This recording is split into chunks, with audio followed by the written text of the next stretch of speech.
আসসালামু আলাইকুম রহমতুল্লাহ। আমরা মাদ্রাসার নিচে বসেছিলাম। হঠাৎ করে কোথা থেকে যেন একটা বিড়াল এলো। বিড়ালটা এসে আমাদের আশেপাশে ঘুরতেছে। আমরা ডাকলেও আমাদের কাছে আসতেছে। আমরা ভাবছিলাম যে হয়তো বিড়ালটা অনেক ক্ষুধা লাগছে, তাই একটা রুটি আনতে গেলাম। রুটি আনতে যাওয়ার পরে দেখলাম বিড়ালটা চলে গেছে। তারপরে আমরা অনেকক্ষণ বসেছিলাম।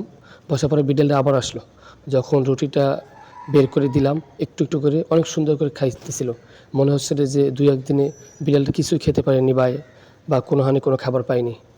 তারপরে আমরা বিড়ালটাকে এইভাবে রুটি খাওয়াইলাম। রুটি খাওয়ানোর পরে আমাদের মনে অনেক ভালো লাগলো যে একটা ক্ষুধার্ত বিড়ালকে আমরা রুটি খাওয়াইতে পারছি, তার পেট ভরাতে পারছি। এটা একটা আনন্দ। আলামিন হয়তো এই বিড়ালটার রিজিক আমাদের কাছে কালকে রেখেছিল, তাই আমাদের কাছে আসছিল এবং আমরা রুটি এনে খাওয়াইছি। আমাদের মনে অনেক ভালো লাগছে যে একটা ক্ষুধার্ত বিড়ালটা আমরা তার পেট ভরাইতে পারছি। এটাই একটা আমার আনন্দ। আল্লাহ রাব্বুল আলামিন আমাদেরকে বোঝার তৌফিক দান করুন।